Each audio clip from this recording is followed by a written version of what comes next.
Olá, meu nome é Caio e nessa terceira fase do Tech Challenge da FIAP eu vou apresentar o microserviço de gerenciamento de usuários que desenvolvi para o nosso sistema. A ideia era criar algo simples, mas ao mesmo tempo bem seguro e escalável.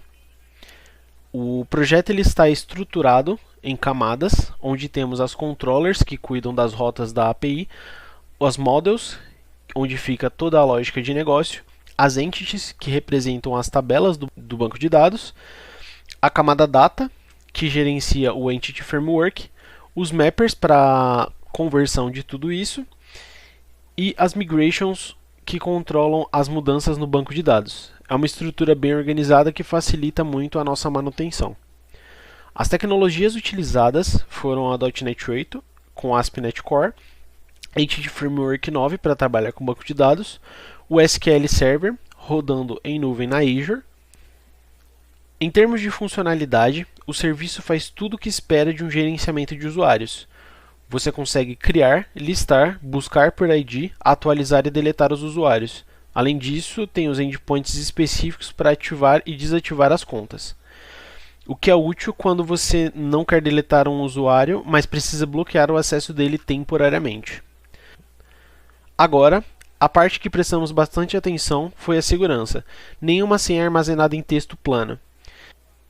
Cada senha passa por um hash SHA-256 que recebe um salt único de 16 bytes gerados de forma aleatória.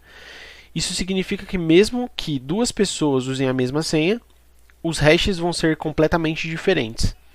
Além disso, o sistema força o usuário a criar senhas fortes, com no mínimo 8 caracteres, incluindo letras maiúsculas, minúsculas, números e caracteres especiais.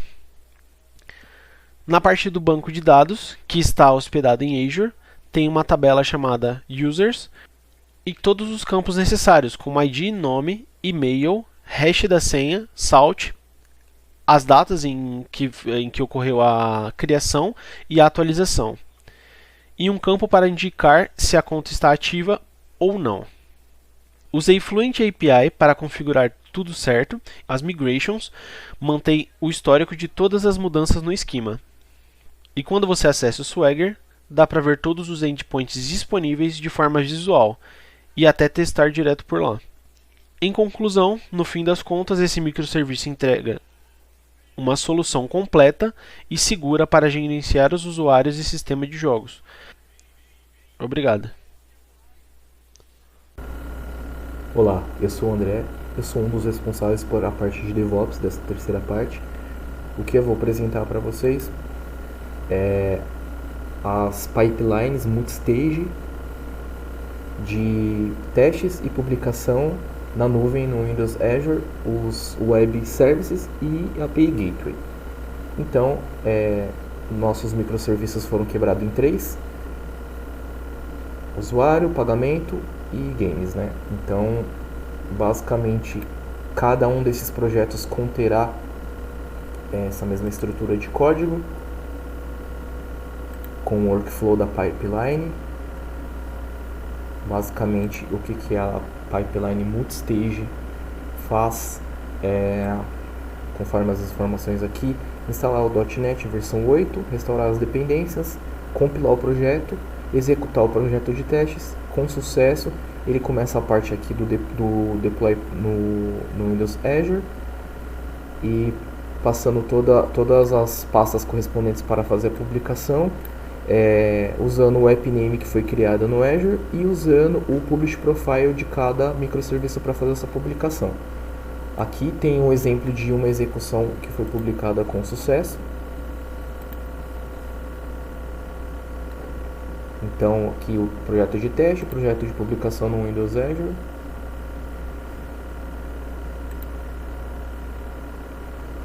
Mostrando rapidamente aqui que foi publicado com sucesso. E se entrarmos aqui na parte do Windows Azure, podemos ver que tem aqui a data da publicação desse microserviço.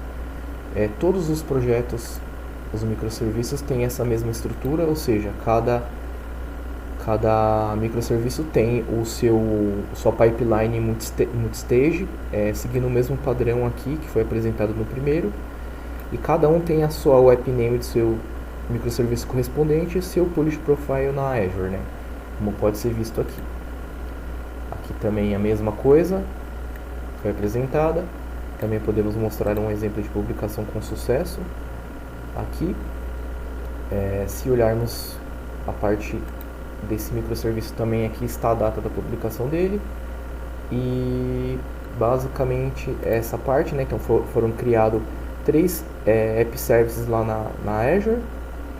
O API Gateway com as configurações de cada API e os seus microserviços com a pipeline multistage de publicação automática na nuvem. Basicamente seria isso.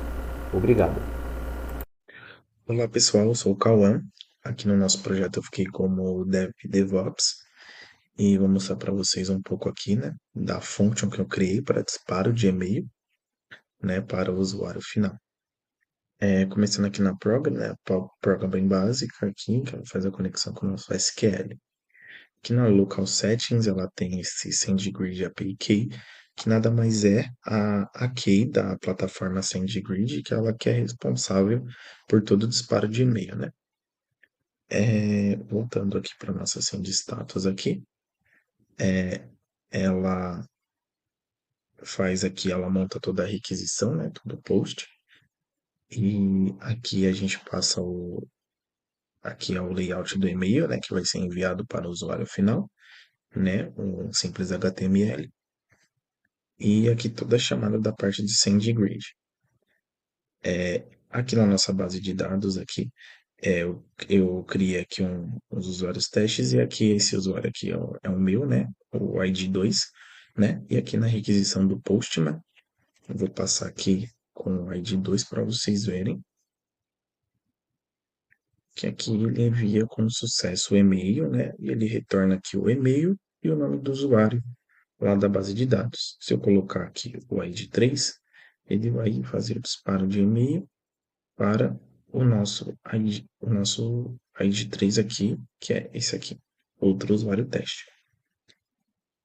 Essa é a parte da function para disparo de e-mail. Obrigado.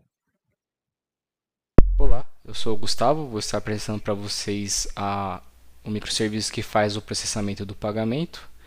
Esse primeiro endpoint aqui, nós conseguimos dar início ao processamento, passando o ID do usuário, o ID do jogo, o valor e a moeda que foi feita a compra.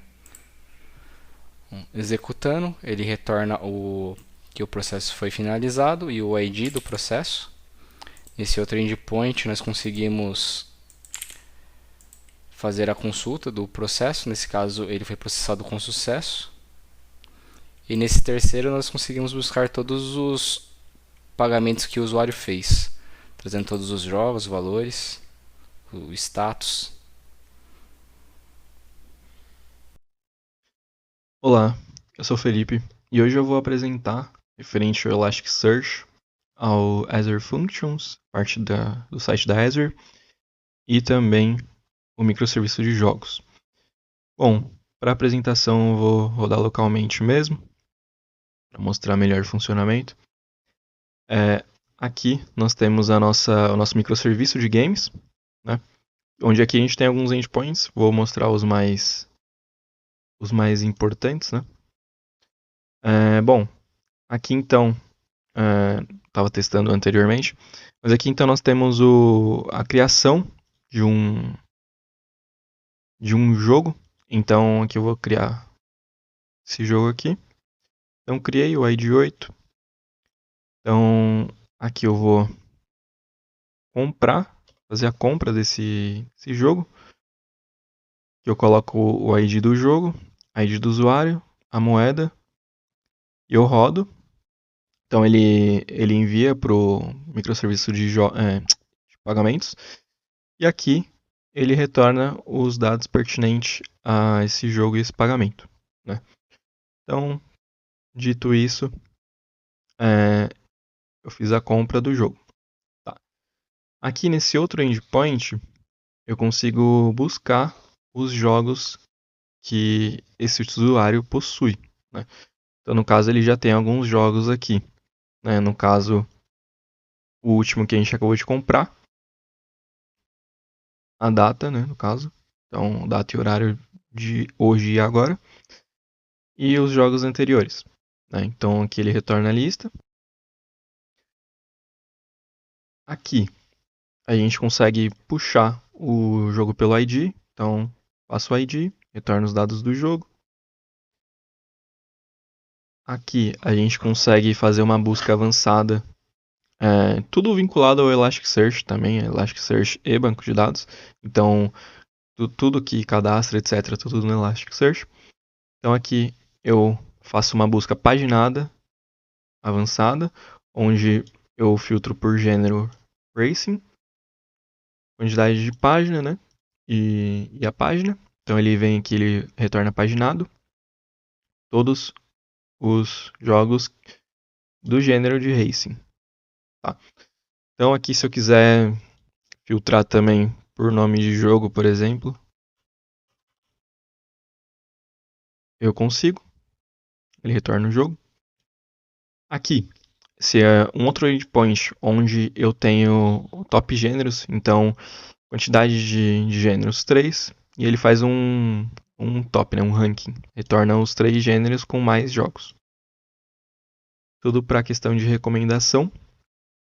E aqui também algo muito parecido, só que aqui ele retorna o jogo em si, né, quais são os jogos, para justamente fazer aquela recomendação para o usuário. Basicamente, a parte de API é isso, né? Então nós temos a compra, o cadastro, editar, deletar, enfim, as recomendações, a busca, a criação, né, da biblioteca de jogos que aquele usuário possui. Aqui nós temos o nosso Elasticsearch, então aqui nós temos o Index Games e aqui os jogos cadastrados, né, todos os jogos. Além disso, foi feito Event Sourcing. Então, por exemplo, aqui eu tenho o The Witcher, foi o primeiro jogo que eu cadastrei. E no caso, eu tenho a tabela de Game Change Event, né? Onde eu fiz a alteração nesse jogo. Eu mantive o nome, no caso, a descrição também, porém eu alterei o preço. Né? E aí no cadastro tá o 199,90 e aqui no Change tá 189,90. E aí quando eu venho tanto, né, no Elasticsearch, obviamente, só estender os dados, 189,90, como também na nossa própria API de microserviços, quando eu faço a busca, 189,90, tá? Agora, referente a Azure Functions, esse Azure Functions já foi falado, mas basicamente ele faz o envio do e-mail de compra, né? Então, quando o usuário vai lá e compra, ele recebe um e-mail, né? Então, vou fazer um teste aqui em cima do nosso Azure Functions pelo Postman. Ele retorna aqui, e-mail enviado com sucesso para o e-mail de teste. E aqui ele retorna como log. Aqui eu tenho o código mais o teste, né? Caso, código do Azure Functions. Aqui a function, ela está habilitada, tudo mais. E está em execução. Então, funcionando normalmente. Só fazer outra requisição. E ele funciona normalmente. Então, basicamente é isso. Obrigado.